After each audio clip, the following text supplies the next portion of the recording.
ABC Radio Sydney. Where it is 22 minutes to 7 this Monday morning. Now, despite pressure on councils from the Premier to ramp up housing in the suburbs, one council has withdrawn their own plans for more than 8,000 new dwellings. But why have they done this? The Mayor of Georges River Council is Elise Borg, and she joins us now. Morning, Mayor. Good morning, Craig, and to you and your listeners. Yeah, so look, the Premier is calling on all councils to do their bit. What is the story of your plans in the Georges River area? Why have you withdrawn your plans? Yeah, sure. Well, it wasn't our preferred choice to withdraw our housing proposal. We absolutely want to be part of the solution and play our role in delivering more housing in Georges River. And that is not just lip service. We have demonstrated that by submitting our housing proposal within 8 months of the Minister's 2023 call, which was his first call for low and mid-rise housing. So we hit the ground running. We got that call from the Minister and we developed our own planning proposal, which would have seen over 8,200 homes unlocked in Georges River quite immediately with changes to our existing controls. And the important part about our proposal was that it protected the local character, heritage and biodiversity in Georges River, something that we think is really important. And so we put that proposal to the government 7 months before they implemented their low and mid-rise housing policy, which was in February earlier this year. So there's 3 reasons why we've reluctantly withdrawn the proposal.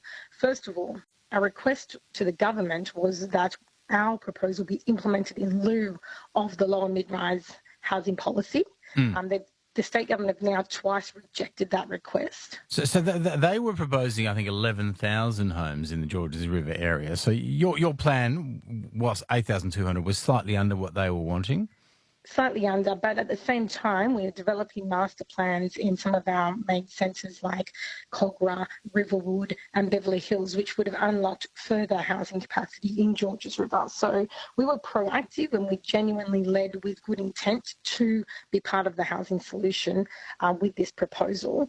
One of the second reasons why we've withdrawn it is the conditions that have been imposed on council as part of the gateway determination would have cost council around the $500,000 mark to undertake a number of studies that would have been required to meet the conditions put on us from the state government. Okay, so this $500,000, it wasn't for kind of infrastructure or stuff like that. You're just saying that to just put the plans in place for 8,200 new homes would have cost $500,000. Correct, yes. Gee whiz.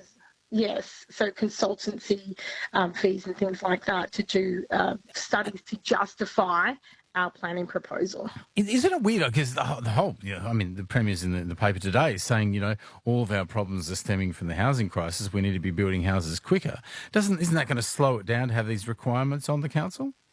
Well, one would think so, yes. So that brings me to the third reason why we have reluctantly withdrawn it, which is because we have not been successful in getting an exemption from the low mid-rise housing policy that is already in place and now overrides our existing controls, delivering the 11,000 or so capacity that you mentioned before. So if our policy was implemented in addition, then it would mean 16,000 new homes in Georges River, which is a 28% increase in housing supply, which would just put unsustainable pressure on our local infrastructure. So what does that mean? So if your council plan is now gone, does that mean we go back to the government's plan of 11,000? Is that what we end up with? Yes, correct, because that is already, because we've been unsuccessful twice, we've twice requested our plan be implemented in lieu of the low and mid-rise, the blanket one-size-fits-all low and mid-rise housing policy. And what's your concern with the government's plan, their 11,000 plan? What was your difference between your plan and theirs, and what's your concern about theirs? Yeah, the main difference is that our plan did not apply in heritage conservation areas or biodiverse areas. So we were protecting those sensitive biodiverse areas that protect the health of the Georges River.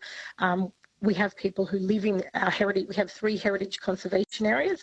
They've expressed to me, concern about the impact of this LMR policy in their heritage areas, like places like the O'Brien's estate, where there can now be, high density living in areas that are meant to be conserving our heritage areas. Now, I'm not sure if you've seen this, but some pretty strong words from the Premier in the Sydney Morning Herald today about councils that oppose their building rules, saying the secret here, though, is that the local government is just an act of state parliament.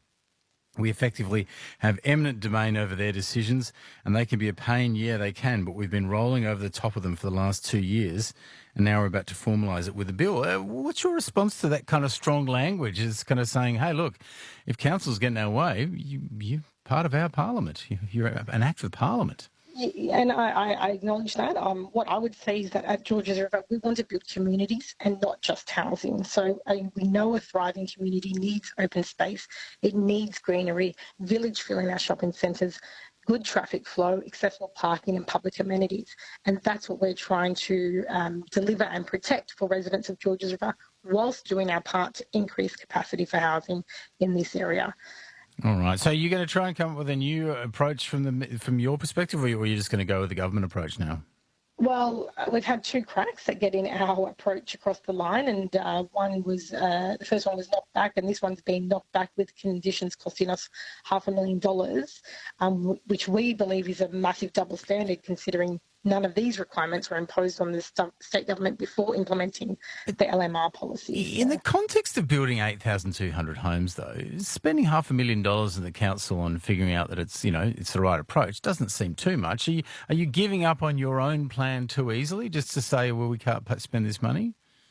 Well, I don't think so, because, as I said, on behalf of our community, we've put this request forward twice.